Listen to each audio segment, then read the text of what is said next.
Assalamualaikum warahmatullahi wabarakatuh. Alhamdulillahirabbil alamin. Asyhadu an la ilaha illallah wa asyhadu anna Muhammadar Rasulullah sallallahu alaihi wasallam wa ala alihi wa ashabihi ajmain. Amma ba'd. Puji syukur kita panjatkan kehadirat Allah atas limpahan rahmatnya, limpahan anugerahnya, sehingga pada malam hari ini kita bisa menghadiri acara majelis ilmu. Salawat dan salam kita aturkan kepada junjungan kita Nabi besar Nabi Muhammad sallallahu alaihi wasallam, para sahabatnya, para tabi'in, tabi'ahum, waman tabi'ahum bi ihsanin ila yaumiddin. Dan atas kehadiran Bapak Ibu hadirin semuanya, mudah-mudahan Allah memberikan ilmu yang bermanfaat di dunia hatta akhirah. Kita lanjutkan materi kajian kitab Jami'us Shahih Al-Bukhari, masih kitab yang ke-8 yaitu Kitabus Shalah, bab yang ke-33, nomor hadis 405. A'udzu billahi minasyaitonir rajim. Bismillahirrahmanirrahim. Babu haqqil buzaki, babnya mengerok ludah, membersihkan ludah, bil yadi dengan tangan, minal masjid, di masjid. Jadi kalau di masjid itu ada kok bekas ludah, maka dibersihkan dengan tangannya boleh. Memang di zaman itu masjid itu kan dari pasir begitu ya, sehingga kalau kayak meludah apa itu ya jangankan meludah, bahkan ada hadis itu sampai orang Baduy itu datang kencing dalam masjid. Ya, kalau zaman sekarang insya Allah sudah bisa dibilang mungkin hampir tidak ada sudah ya. Zamannya sudah beda, dan kayak kok ada orang meludah di masjid untuk saat ini kayaknya ya sudah hendak gitu ya.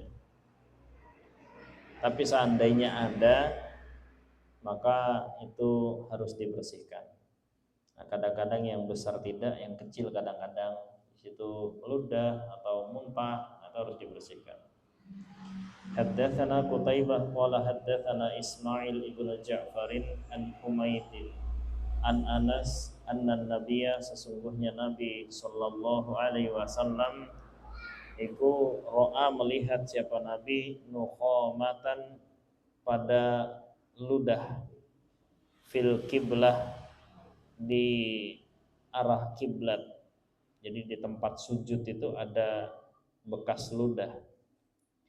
Fasyaqqa, maka menganggap berat,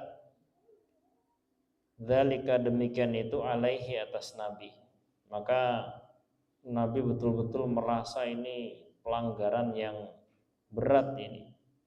Hatta ru'ya fi wajhi, sampai diketahui fi wajhi, di wajahnya Nabi. Nabi betul-betul kelihatan wajahnya tuh tidak senang.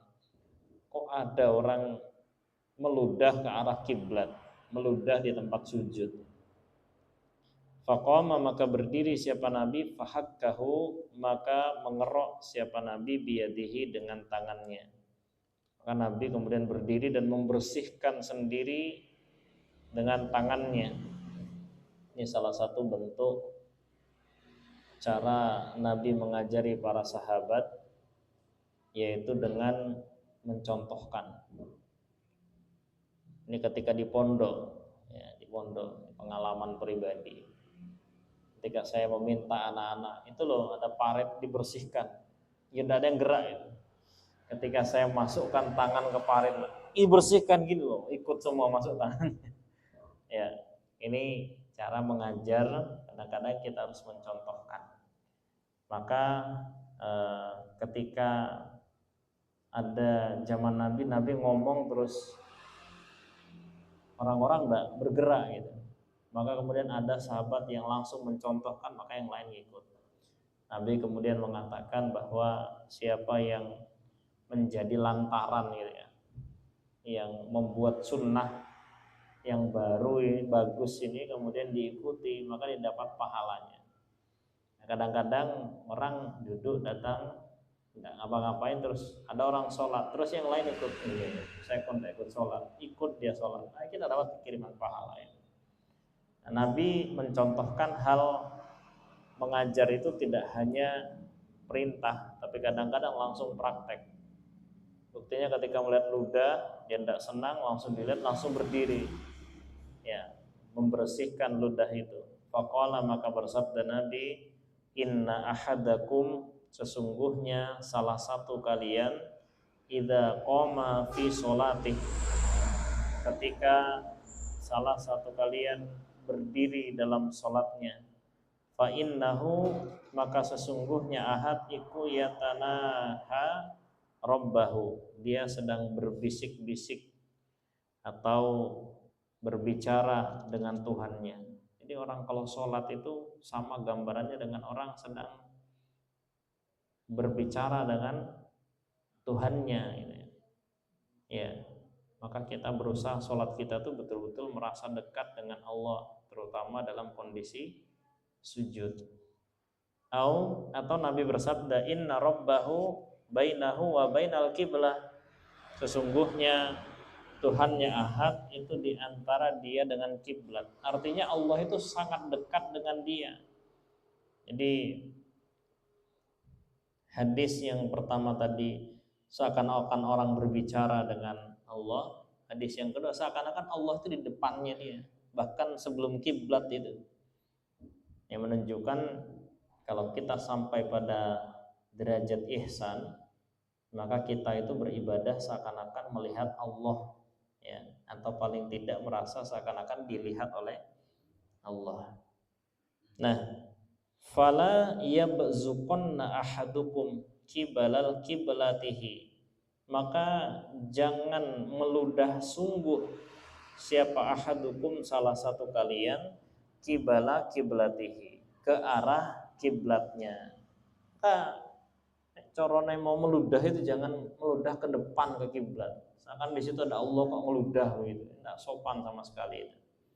Walakin, akan tetapi, an yasarihi, ke arah kirinya. Kalau betul-betul tidak kuat nahan meludah, meludah ke arah kiri. Au tahta qadamaihi, atau di bawah dua telapak kakinya. Ini bukan perintah wajib, ya, tetap melihat kondisi, melihat keadaan. Meludah ke kirinya ada orang. Nah itu hadisnya begitu, ya hadisnya begitu, tapi ya lihat orang gitu kan. Nanti sama dengan ketika mimpi buruk, maka meludah ke kiri 3 kali. Ya lihat suaminya atau istrinya di sampingnya apa enggak. Nih, sunnahnya begitu, istrinya diludahi. Lepas dari gangguan setan ya datang tabokan istri itu. Karena salah dalam mengamalkan dalil ya. Nah, atau dua telapak kakinya, ya karena memang zaman Nabi tidak ada masjid itu keramikan, semuanya tanah. Seandainya dia meludah ke tanah terus digosok-gosok dengan kaki itu kan ludahnya udah hilang. Tapi nek panjenengan sekarang meludah di karpet sini yo, mana roto marahi Mbah Jamiat. Ya, jadi mengamalkan hadis itu ya perlu melihat kondisi. Kita harus membaca juga kontekstualnya hadis. Bagaimana hadis ini dikeluarkan, dulu kondisinya bagaimana, sekarang kondisinya bagaimana. Nah, tsumma akhadha, lalu mengambil siapa Nabi, torofa ridaihi, pada ujung selendangnya. Fabasaqo, maka meludah siapa Nabi, fihi, di selendang, atau paling tidak meludah ke arah bajunya. Ujung selendang itu kalau zaman dulu ya pakaian atas itu. Ya, tsumma radda ba'dahu ala ba'din. Lalu Nabi membalikkan ya satu dengan lainnya. Faqala, maka bersabda Nabi, au yaf'alu hakadha, atau kalau tidak mau di tanah, tidak mau ke kiri ya ke bajunya, terus bajunya itu digosok-gosokkan supaya kalau sekarang gampang ya kantong itu tuh wis aman ya. Nah, tapi kalau orang Jawa, orang Jawa itu biasanya ditelan. Daripada repot ditelan naik, itu juga nggak apa-apa. Ya, menelan ludah sendiri. Ya, memang ada perbedaan ya. Kalau di Sulawesi itu nggak biasa menelan ludah. Jadi kalau ludah ya dikeluarkan. Kayak di Jawa itu lebih sopan. Ya, kalau misalnya sedikit ya telan aja, nanti kalau sudah banyak baru dibuang keluar. Di Arab itu ya kalau mau meludah meludah, tapi kalau bisa ya di kiri atau di bawah kaki ya. Kalau tidak mungkin kan ya di bajunya. Nah, kalau sekarang ada fasilitas kantong di kantongnya gitu biar enggak apalagi kalau misalnya memang lagi kondisi pilek dan sebagainya bawa tisu. Nah, kan bisa gampang begitu. Seandainya beler ya ambil tisu taruh di kantongnya. Dalam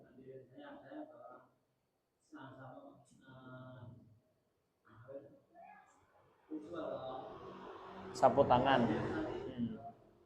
Ya kalau bisa jangan di bawah ya, nanti kesulitan. Jadi taruh di kantong sini aja. Itu boleh ya. Karena dalam kondisi memang tidak bisa, orang pilek itu kan kadang tidak bisa nahan ya. Nah, itu diajarkan oleh Rasulullah Shallallahu Alaihi Wasallam. Nah, kalau kita melihat dari hadis ini meludah ke kiri maupun ke bawah itu sudah tidak memungkinkan karena masjid sekarang bukan tanah, gitu ya.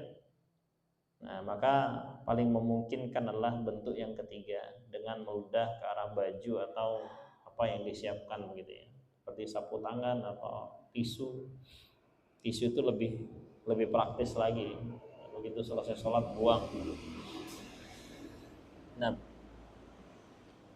Haddatsana Abdullah bin Yusuf qala akhbarana Malik an-Nafi' an Abdullah bin Umar anna Rasulullah sallallahu alaihi wasallam iqra'a melihat siapa Nabi busaqon pada ludah fi jidaril kiblah di tembok kiblat.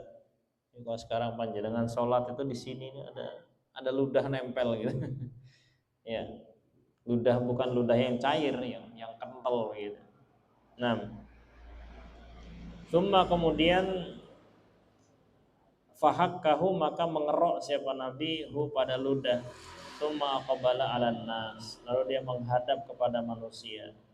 Faqala maka bersabda Nabi, idza kana ahadukum yusolli, ketika salah satu kalian sedang sholat, fala yabsuqa qibala wajhihi, maka jangan meludah ke hadapannya, ke arah depan. Jangan meludah ke arah depan. Karena fa innallaha qibala wajhihi idza shalla, maka sesungguhnya Allah itu ada di arah depannya orang ketika dia sedang sholat. Artinya di depan itu seakan-akan ada Allah, kan jangan meludah ke depan.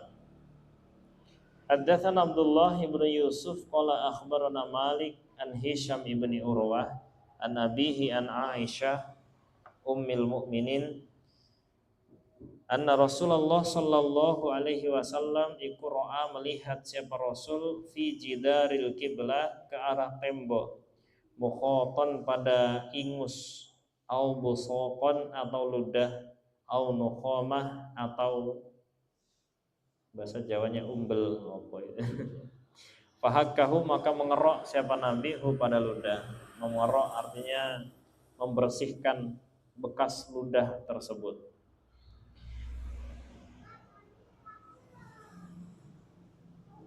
Nabi kalau melihat ada kotoran gitu ndak mencari pelakunya siapa ya. Sopo sing ludah ndak disiram, dibersihkan saja. Terus diumumkan jangan begitu. Nah, kadang-kadang itu dialami di kamar mandi Bapak Ibu sekalian. Kadang-kadang orang masuk kamar mandi, di kamar mandi itu banyak kotoran gitu. Ada yang bekas mungkin buang air kecil ndak disiram, atau buang air besar belum tuntas disiram.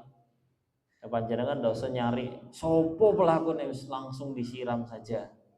Ya, ini contoh dari Rasulullah Sallallahu Alaihi Wasallam ketika melihat suatu kejadian maka lebih mencari pada solusi, bukan mencari tahu siapa pelakunya dulu. Kadang-kadang kalau kita tuh nyari pelakunya siapa ini, sambil ngomel-ngomel dan sebagainya. Nah, babu hakil mukhoti, babnya mengerok atau membersihkan ingus bil hasi dengan batu kerikil minal masjid di masjid.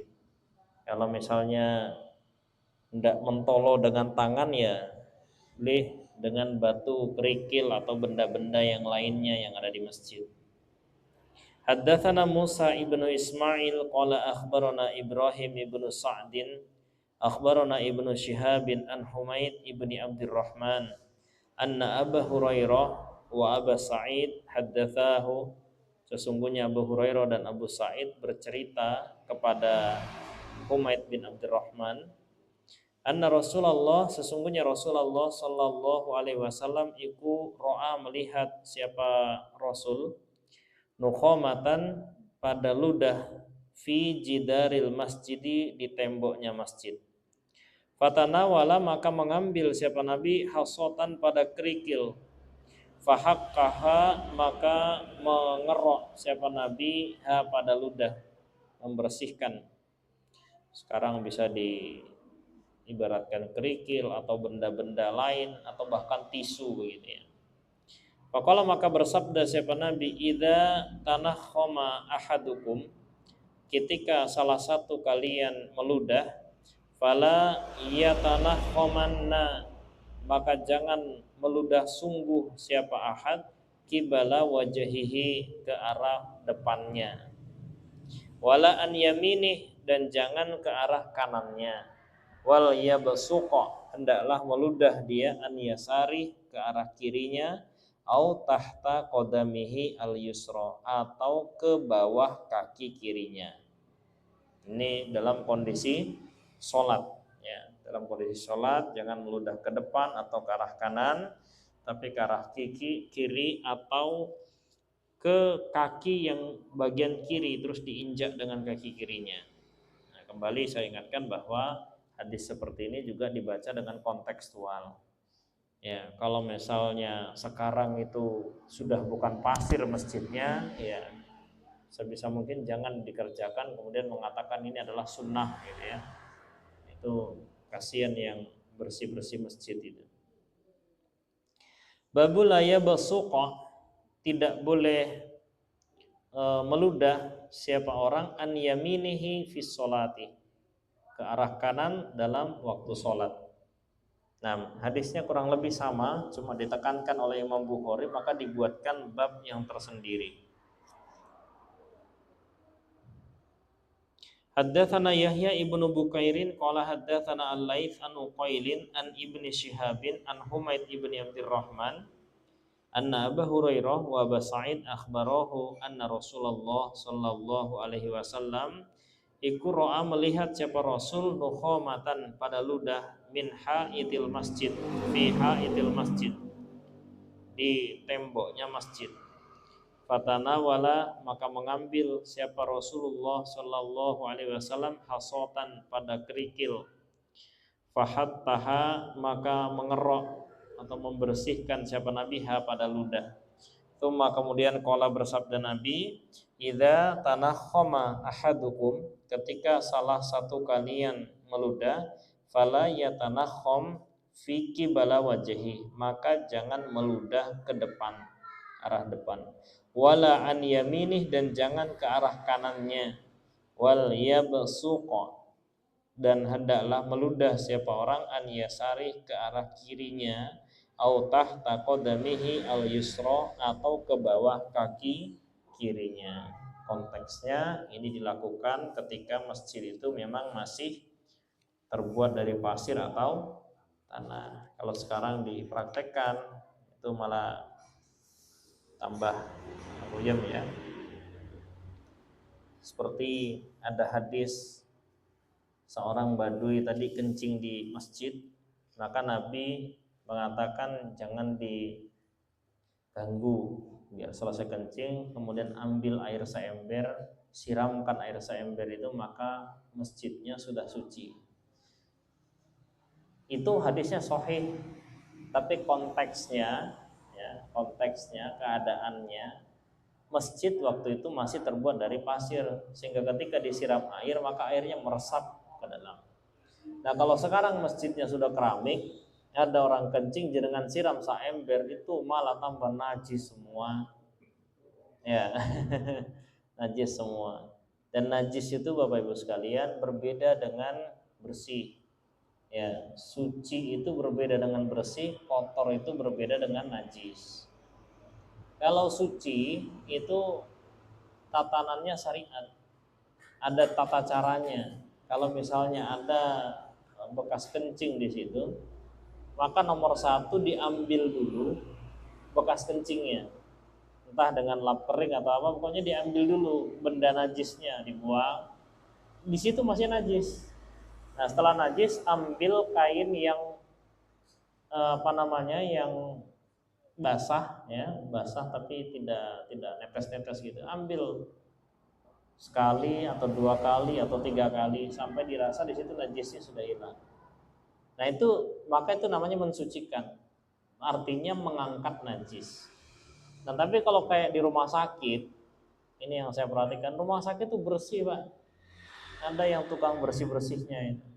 Tapi kalau kita lihat itu tidak mengambil najis, justru meratakan najis di situ ya. Ini ketika ada orang sakit, ada bekas kencing, Pak ini bekas kencing, itu bukan kok diambil najisnya, enggak. Bawakan itu superpel, disiram terus digosok. Nanti alat yang sama nih pakai gosok seluruh ruangan, maka itu bersih tapi najisnya rata itu. Nah, ini harus dibedakan antara kesucian dan kebersihan. Beda antara bersih dengan suci. Nah kalau di rumah sakit itu dia kan suci apa bersih? Ya bersih, bukan suci ya. Karena rumah sakit itu bukan untuk sholat. Makanya panjenengan kalau misalnya lagi nungguin orang di rumah sakit, ya bawa sejadah atau misalnya sholat di musola atau di masjid. Jangan sholat di lantai di situ, dia ini kan bersih. Iya bersih, tapi itu tanda tanya itu bersihnya apakah suci atau tidak. Ini supaya dipahami. Nah, dikatakan tadi bahwa kembali ke dalil bahwa kita melaksanakan sunnah itu juga melihat konteksnya. Nah, konteks yang sekarang ini masjid itu sudah rata-rata keramikan, ya, terus karpetnya bagus begitu, kemudian panjenengan meludah di situ, wah itu marah-marah yang tukang bersih-bersih itu, kopros begitu. Ya, supaya kita pahami. Haddatsana Hafiz ibn Umar qala haddatsana Syu'bah qala akhbarani Qatadah qala sami'tu Anasan qala berkata Anas qala bersabda siapa an-nabiy sallallahu alaihi wasallam la yatfulanna ahadukum, jangan meludah sungguh siapa ahadukum salah satu kalian baina yadai ke arah depannya, wala yaminih dan jangan juga meludah ke arah kanan, walakin an yasari tapi ke arah kiri, au tahtari jeli atau ke bawah kakinya. Nah, babu liyabzuqa an yasarihi au tahta qadamihi al yusra. Masih hadisnya sama ya. Jadi Imam Bukhari di sini memang terkenal sebagai dokter hadis. Kenapa? Karena beliau itu kadang satu hadis dimunculkan dalam beberapa bab hanya untuk mengambil satu kata, 2 kata ini supaya betul-betul jelas. Nah, kalau kita lihat di depan itu tadi hadisnya sama, cuman di depan itu mengerok dengan tangan, terus mengerok dengan kerikil, terus tidak boleh meludah ke arah kanan, tidak boleh meludah ke arah depan. Kemudian yang ini ya, supaya kalau meludah ke arah kiri atau ke bawah kaki. Padahal tadi juga sudah dijelaskan di hadis sebelumnya. Nah ini adalah ciri dari Imam Bukhari. Ya, makanya orang kalau misalnya sudah khatam Bukhari itu masya Allah, satu kefadolan dia bisa memahami satu dalil itu bukan untuk satu masalah. Dia bisa menjadikan dalil itu untuk berbagai macam masalah. Ya, karena memang gayanya Imam Bukhari seperti itu dalam pengupasan. Ya. Ini diikuti oleh salah satu muridnya itu Imam An-Nasai. Imam An-Nasai itu begitu.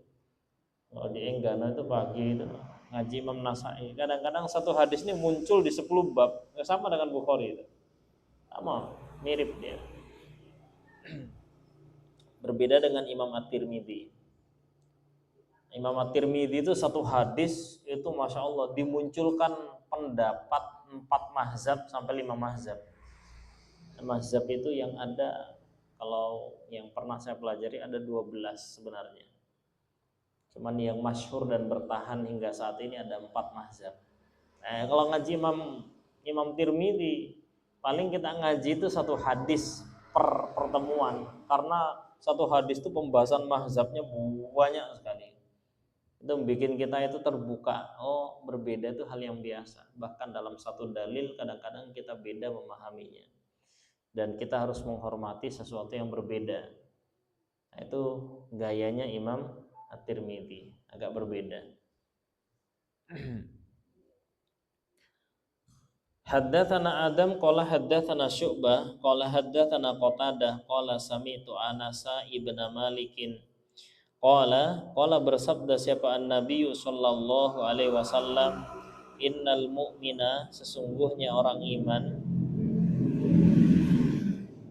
idza kana, ketika ada siapa mukmin, fis sholati, dalam salat, fa innama yunaji rabbah, maka sesungguhnya dia sedang berbisik-bisik. Kalau kita bahasa kerennya bermunajat, nah sama itu. Berbisik-bisik dengan Tuhannya. Fala yabzuqanna baina yadai, maka janganlah meludah sungguh ya siapa ahad baina yadai, ke arah depannya, wala an yaminih, dan jangan ke arah kanannya. Di logika kayak misalnya jenengan ketemu Ustadz Misnar ngomong, Ustadz dari mana? Cuh gitu. Ya kira-kira ya enggak jadi jawab malah tanpa ngamplong gitu kira-kira ya. Ya. Ini manusia saja begitu, enggak sopan itu. Ketemu dengan wali kota habis salaman, terima kasih Pak, cuh gitu ya. Ngamuk wali kotanya. Ya. Ini apalagi kepada Allah. Orang lagi bermunajat kepada Tuhannya kok meludah ke depan gitu ya. Dan juga jangan ke arah kanan. Walakin an yasarihi au tahta qadamihi. Tapi hendaklah dia meludah ke arah kiri atau ke bawah telapak kakinya. 6. Haddatsana Ali qala haddatsana Sufyan haddatsana Az-Zuhri an Humaid ibni Abdurrahman an Abi Sa'id anna Nabiya, sesungguhnya Nabi sallallahu alaihi wasallam iku absara, melihat siapa Nabi, nukhamatan, pada ludah, fi kiblatil masjid, di arah kiblatnya masjid. Fahakkaha bihasatin, maka Nabi mengeroknya dengan kerikil. Tsumma naha, lalu melarang siapa Nabi, ayyabzuqar rajulu baina yadayhi, Nabi melarang seorang laki-laki meludah ke arah depan, au an yaminih, atau ke arah kanan, walakin an yasari, tapi ke arah kiri, au tahta qadamihi al yusra, atau di bawah kaki kirinya, telapak kaki kirinya. Wa ani Zuhri sami'a Humaid dan Anabi Sa'idin nahwahu, semisalnya hadis. Babu kafaratil buzaki fil masjid, bab kafarohnya meludah di masjid. Ya, ada orang yang tidak tahu atau tidak sengaja, atau anaknya meludah atau muntah di masjid. Bagaimana kafarohnya? Kafaroh itu penghapus dosa. Penghapus dosa. Haddatsana Adam qala haddatsana Syu'bah qala haddatsana Qatadah qala samitu Anas ibnu Malikin qala bersabda siapa an-Nabi sallallahu alaihi wasallam, al-buzaku fil masjid khati'atun, meludah di masjid itu sebuah kesalahan. Ya. Wa kafaratuha dafnuha, dan kafarohnya ya untuk menghilangkan kesalahan ini menghilangkan dosa ini, maka kafarohnya supaya ludah itu dikubur. Nah, konteksnya Bapak Ibu sekalian seperti yang saya jelaskan tadi, bahwa masjid zaman itu terbuat dari pasir, sehingga kalau ada bekas ludah tinggal ditutup dengan pasir yang lain sudah selesai. Nah, konteks sekarang nggak bisa, jangan mau ngubur di situ terus ngambil tanah gitu, ya tambah kotor masjidnya. Maka berarti di sini kata-kata dafnuha bisa bermakna dibersihkan, ya. Jadi kalau tidak sengaja meludah, atau misalnya kadang-kadang bersin keluar umbelnya misalnya gitu, atau ada anaknya, maka dibersihkan, ya.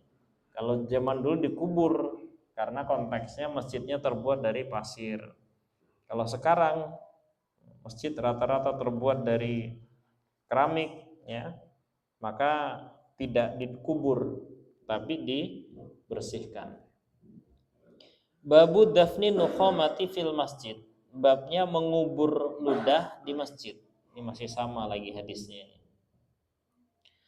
Haddatsana Ishaq ibn Nasr qala haddatsana Abdul Razzaq an Ma'mar an Hammam sami'a Abu Hurairah anin Nabi, dari Nabi sallallahu alaihi wasallam, qala, bersabda Nabi, idza qama ahadukum ila shalah, ketika salah satu kalian berdiri menuju salat, fala yabsuku amamahu, maka jangan meludah ke arah depan. Fa innama yunaji Allah madama fi musallahu, karena sesungguhnya dia sedang bermunajat kepada Allah selama dia di tempat sholatnya. Wala an yaminih, dan jangan meludah ke arah kanannya, ya.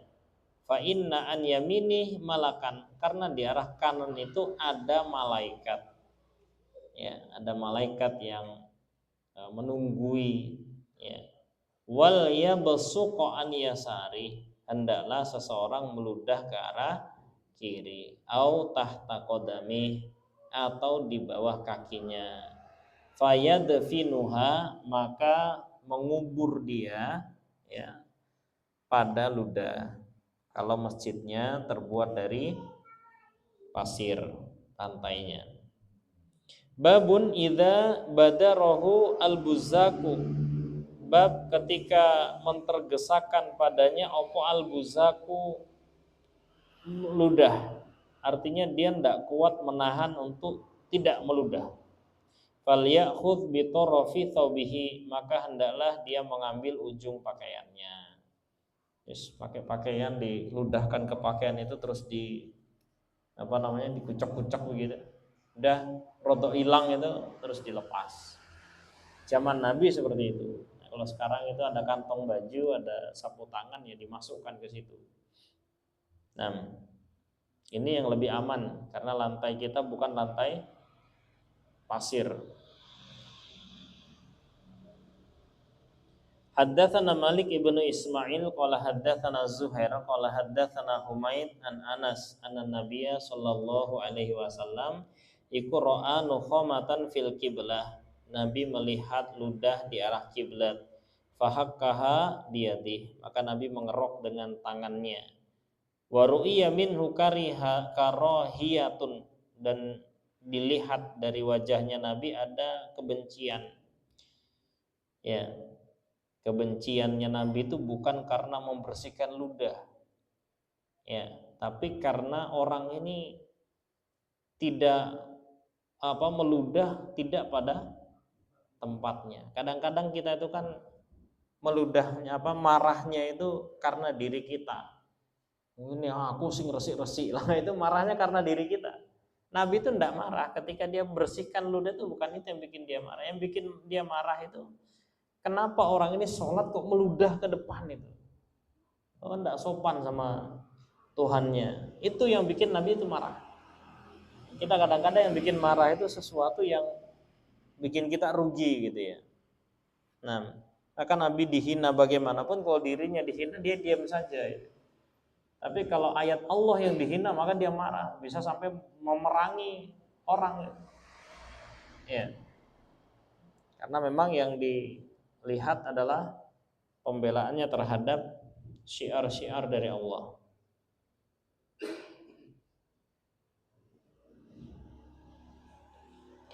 au ru'iya karahiyatuhu lidzalik, atau terlihat kebencian di wajahnya Nabi itu karena demikian itu. Ada orang meludah ke arah kiblat. Wasaddatuhu alaih, dan Nabi menganggap berat ya terhadap perbuatan itu. Orang kok meludah ke arah kiblat itu berat banget ini, kata Nabi. Inna ahadakum idza qama fi sholatih, sesungguhnya salah satu kalian ketika sedang berdiri untuk sholat, fa innama yunaji rabbah, maka sesungguhnya dia sedang berbisik-bisik atau bermunajat kepada Tuhannya. Au rabbahu, atau Tuhannya, bainahu wa bainal kiblati, di antara dia dan depan kiblatnya. Fala yabzuqanna fi kiblatih, maka jangan sekali-kali dia meludah ke arah kiblat. Walakin an yasarihi, tapi kalau meludah ke arah kirinya, au tahta qadamih, atau ke bawah telapak kakinya. Cuma kemudian akhadha, mengambil siapa Nabi, torofa ridaihi, pada ujung selendangnya. Fabazaqa fihi, maka Nabi meludah ke ujung selendang itu. Waradda ba'dahu ala ba'din, dan Nabi mengembalikan satu dengan lainnya, ngucak-ngucak gitu. Jadi ngambil ujung pakaian selendang, diludahi, kemudian dikucak-kucak supaya tidak terlalu kelihatan ludah. Ludah itu kan kalau ngumpul tok gitu kan kelihatan banget, tapi kalau dikucak-kucak dengan baju hanya rodok merata basah ya kan kelihatannya tidak terlalu nemen. Nah, qala, bersabda Nabi, au yaf'alu hakadha, atau ini berbuat seperti ini. Artinya ada 3 cara ya, meludah ke kiri, meludah ke bawah kaki, atau meludah ke bajunya. Oke, berarti ada 3 pilihan, dan ini boleh ya.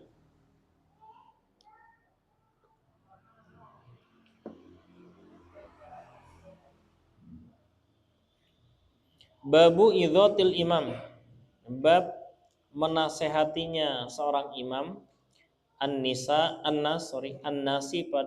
pada manusia, fi itmamis shalah, dalam menyempurnakan salat, wa dzikril kiblah, dan menyebutkan kiblat. Jadi seorang imam itu boleh menasehati manusia untuk menyempurnakan sholat, termasuk kalau misalnya mau sholat kemudian imam mengatakan istau wala takhtalifu fatakhtalifa qulubukum, istau, lurus, wala takhtalifu, jangan berselisih itu tidak lurus ya. Kalau kamu tidak lurus, fatakhtalifa qulubukum, maka hatimu juga nggak bisa nyatu itu.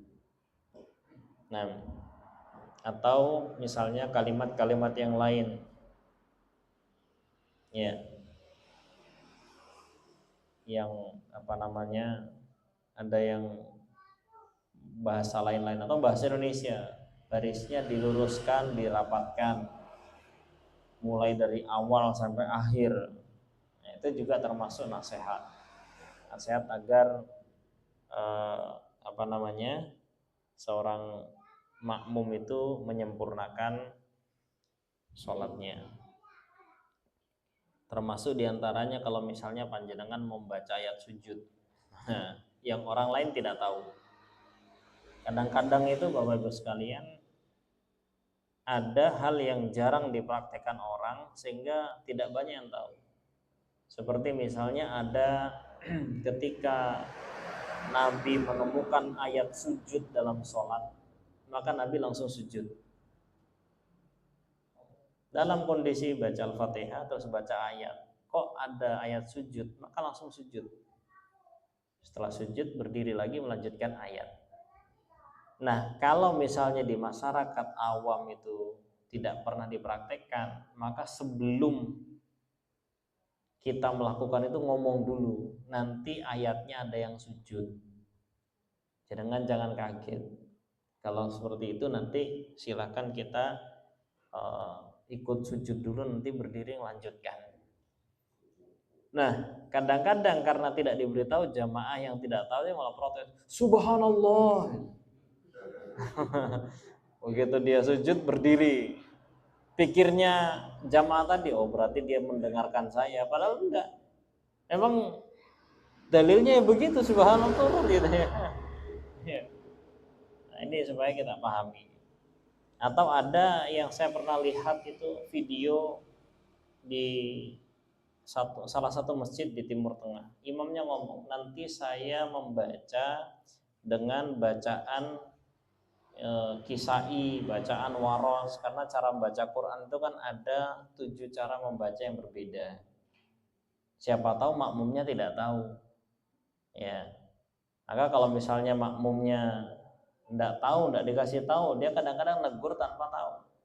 Wadduha. Padahal wadduha itu ya sahih bacaannya itu. Ya. Ad-duha wal laili idza saja. Wah, akhirnya enggak mari-mari salatnya. Iku ora salah. Ya.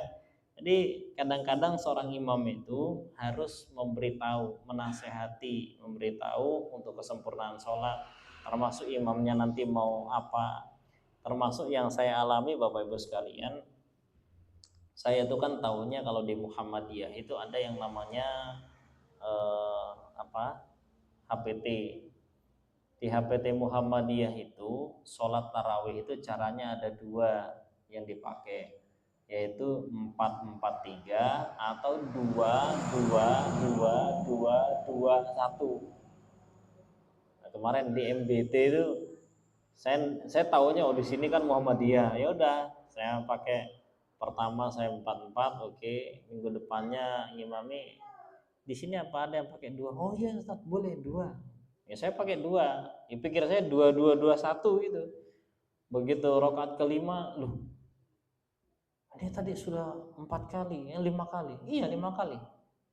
Loh, kenapa kok enggak jadi witir? Loh saya witirnya 1. Oh rame itu. Setelah pengurusnya ngomong di sini biasanya 2-2-3. Oh alah, 2-2-3. Iya. Terus nanti saya jelaskan. Ini ketika kultum saya jelaskan. Cara sholat itu tidak hanya itu, ya. Ada yang bahkan itu kalau dalam hadis kita kaji itu ada yang Nabi itu pernah sholat 2, kemudian 4, terus 5. Ada yang witirnya 7, ada yang witirnya 9. Itu pernah dikerjakan oleh Nabi Muhammad Shallallahu Alaihi Wasallam. Nah, kalau sekiranya makmumnya nggak tahu, maka kita perlu memberitahu, dikasih tahu dulu supaya nggak kaget gitu. Nanti saya pakai ini, karena kultur kan kadang-kadang berbeda. Nah, termasuk Imam As-Sudaisi itu ketika ke Istiqlal dia nanya, di sini Bismillahnya jahar atau sir? Oh di sini jahar, maka dia baca Bismillahirrahmanirrahim. Kalau di Mekah sana tidak tahu baca Bismillah, tapi beliau tahu bahwa di sini memang dalilnya ada membaca Bismillah dengan keras, ada yang tanpa mengeraskan Bismillah. Itu boleh ya. Haddatsana Abdullah bin Yusuf qala akhbarana Malik an Abi Zinad anil A'raj an Abi Hurairah anna Rasulullah sallallahu alaihi wasallam qala, bersabda siapa Rasul, hal tarona kiblati hahuna, apakah kalian melihat kiblatku di sebelah sana? Ya. Fa wallahi ma yakhfa alayya khusyu'ukum, demi Allah tidak samar bagiku kekhusyuan kalian, wala ruku'ukum, dan tidak samar ruku' kalian. Inni la'arakum min wara'i dhahri, sesungguhnya saya melihat kalian dari belakang punggung saya. Nah, ini sifat khusus Rasulullah Shallallahu Alaihi Wasallam yang tidak dimiliki oleh manusia. Nabi diperlihatkan alam kubur, Nabi diperlihatkan ini, Nabi diperlihatkan surga, diperlihatkan neraka.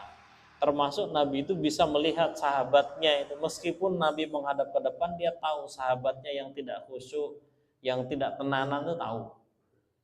Nah ini tidak bisa kemudian kita praktekkan terus jangan pakai kaca di situ. Saya lihat panjenengan ke belakang itu lihat. Oh nih, pasang kaca di depan malah toleh-tolehan, imamnya noleh belakang, makmumnya ngelihat imamnya. Ya, ini khusus Nabi ya. Maka Nabi di sini menasehati supaya menyempurnakan sholat. Saya lihat kalian itu tidak sempurna sholatnya. Haddatsana Yahya ibnu Shalih qala haddatsana Fulaih ibnu Sulaiman an Hilal ibni Ali an Anas ibni Malik qala shalla bina an-nabiy sallallahu alaihi wasallam shalah. Suatu saat Nabi sholat bersama kami. Tsumma rokiya al-mimbar. Lalu Nabi naik ke atas mimbar. Faqala fi sholati. Maka Nabi berbicara tentang sholat. Wafir ruku'i dan tentang ruku'. Inni la'arakum min warai kama arakum.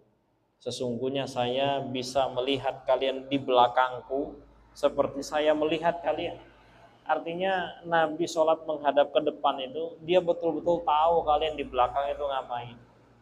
Ya sama dengan saya menghadap ke kalian itu sama ini.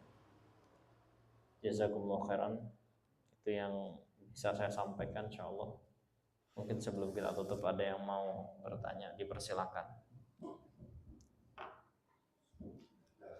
Enggak.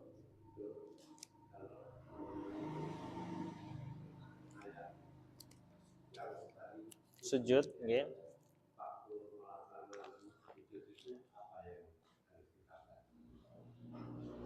Doa sujud Quran. Ya, doa sujud Quran yang kita baca. Sajada wajhi lillazi, ada doanya khususnya. Itu ketika kita baca Quran melewati ayat sujud, maka kita harus sujud baik dalam keadaan sholat maupun di luar sholat. Nah, doanya ada beberapa riwayat. Nanti mudah-mudahan diingatkan saja, nanti bisa dituliskan atau diprintkan, nanti bisa dibagikan. Bentar ya. Monggo yang lain. Niki nasi bakar nopo.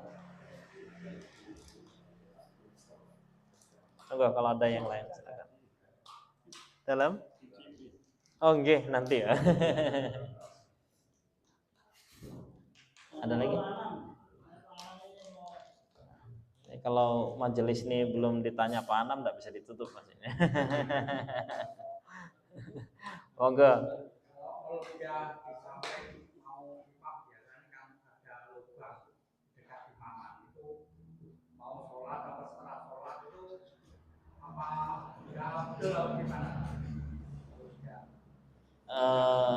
Di sebelah sini ya, boleh, tapi ya tetap itu lihat kondisional ya. Kalau di sini apa jeding sekarang? Bukan. Terus yang samping sini apa? Tempat perempuan. Oh, yang sebelah sini. Tempat mic ya. Kalau sekiranya di sana itu ruang kosong boleh, Pak. Tapi kalau di situ ada tempat muadzin, ada ya konteksnya lihat. Paling nyaman sekarang itu sebenarnya menggunakan tisu gitu ya. Bahwa tisu meludah di tisu dikantongi gitu saja. Itu lebih aman karena konteksnya sekarang beda dengan dulu. Kalau dulu masjid itu lantainya pasir, sebelah sini enggak ada, sebelah sini enggak ada. Nah, kalau sekarang masjid rata-rata udah ada semua. Kalau di desa ya itu tadi konteksnya. Kalau memang desa itu ruang kosong boleh. Ya. Ada lagi yang lain? Silakan. Monggo.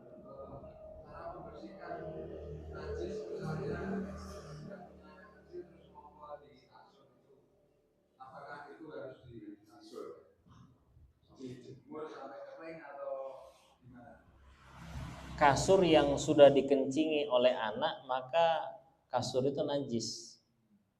Maka kita ya itu hukumnya najis. Cuman ada hukum lain mengatakan ketika dia kering, najis yang kering ketemu suci yang kering, ini kan tidak nempel, maka dimakfu. Sehingga kadang-kadang orang dijemur sampai kering gitu maksudnya. Tapi itu posisi memang dia najis gitu ya, najis. Nah,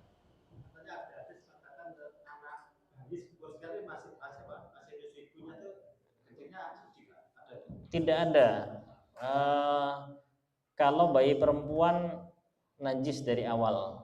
Tapi kalau bayi laki-laki dia najis tapi tidak berat selama dia masih hanya nyusu saja, tidak makan makanan pendamping.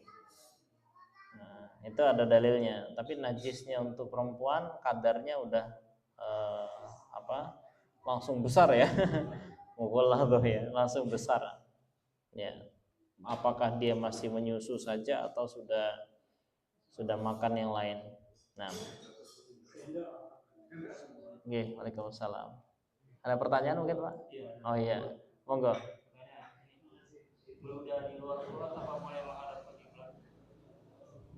Meludah di luar sholat, menghadap ke kiblat. Saya belum pernah mendengar dalil yang melarang gitu ya. Meludah. Kalau yang kencing itu memang ada dalilnya, tapi kalau meludah itu saya belum pernah mendengar. Karena yang kita bahas dari tadi ini semuanya menerangkan dalam kondisi sedang sholat. Allahu a'lam bishawab. Nanti mungkin bisa dicari referensi yang lain ya. Bisa carikan insyaallah. Nah,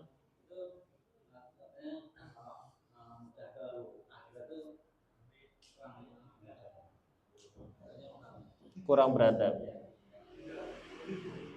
Ada orang menyampaikan meludah ke arah kiblat itu kurang adab. Beliau menjelaskan hadisnya. Oh tidak. Ya berarti itu belum bisa dikatakan itu jawaban dari Rasul ya. Kalau saya tidak berani mengatakan iya atau tidak karena belum pernah dengar dalil apakah ada yang melarang. Kalau dibilang kurang beradab ya itu harus dilihat referensi dari mana ucapan itu. Nah, kalau mungkin dia mengkiaskan dengan buang air kecil dan buang air besar ke arah kiblat tidak boleh, nah itu mungkin saja itu dikiaskan. Tapi kalau jawaban langsung saya belum pernah dengar. Allahu a'lam bishawab. Ya ada baiknya jangan meludah ke arah kiblat gitu ya. Cuman kalau dalam kondisi perjalanan kita tidak tahu kiblat ke arah mana begitu. Ya. Ya, meludah asal kemana gitu, Allahu a'lam. Nah, monggo. Monggo, Pak. Ketiga-tiganya bisa diwakili satu hadis yang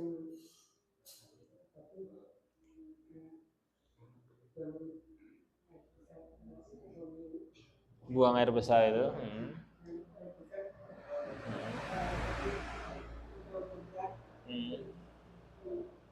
Tidak boleh menghadap ke kiblat gitu ya.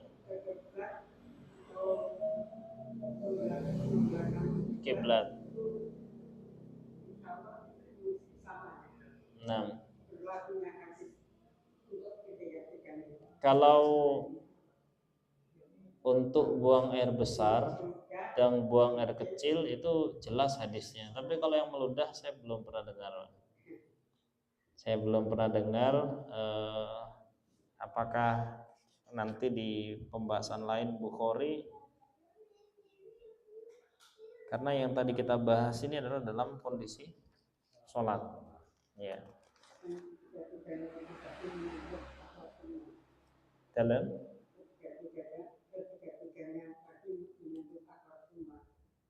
Ya.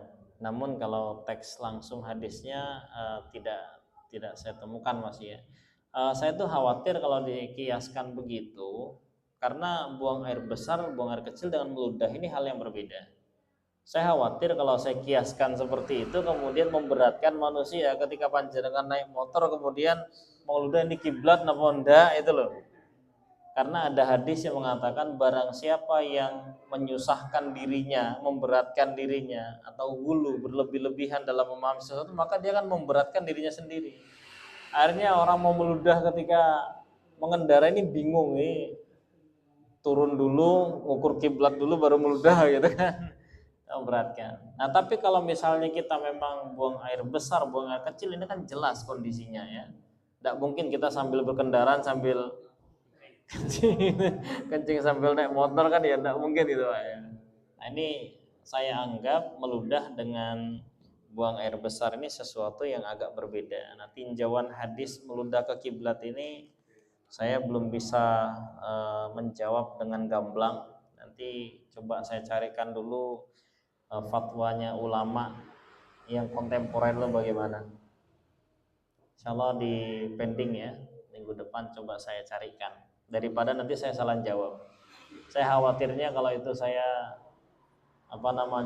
saya kiaskan ke buang air besar, buang air kecil, nanti memberatkan panjenengan di motor. Mau meludah saja saya ragu-ragu ini kiblat mau membelakangi kiblat, ini memberatkan. Padahal apa yang saya sampaikan itu jadi hukum bagi panjenengan. Nanti kalau katanya Ustadz Allah harus sampaikan kemana-mana, akhirnya orang mau meludah itu dalam kondisi kendaraan takut gitu. Ngerti ya Pak? Jadi untuk yang meludah ke kiblat ini saya belum memastikan dalilnya, saya harus ngecek dulu. Nanti kalau insya Allah minggu depan tolong diingatkan biar dicek dalilnya. Monggo ada lagi yang lain? Tunggu. Cukup nggih? Cukup. Oh nggih, monggo masih ada. Ada Pak. Sabar dulu ya, nasi bungkusnya masih nasi bakarnya. Monggo Pak. Intinya itu mungkin setelah dicuci tetap berbau itu gimana? Kalau sudah berusaha dicuci ya terus masih ada mungkin bekasnya dan sebagainya, tapi kita sudah mensucikan itu, maka dia hukumnya tidak najis. Cuman kalau bekas seperti misalnya bekas kotoran bayi itu kan, disikat tuh masih ada kayak bekasnya, padahal dia sudah harum dan sebagainya, itu maka dia tidak dihukumi najis. Tapi kalau bau, biasanya teknik mencucinya yang mungkin kurang soklin atau kurang pengharum mungkin. Sudah dikasih. Wah enggak bau Pak ya.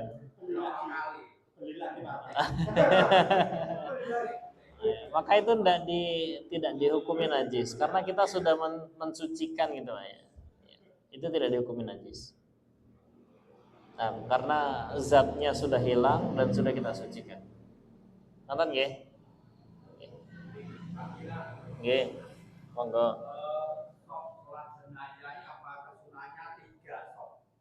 Empat.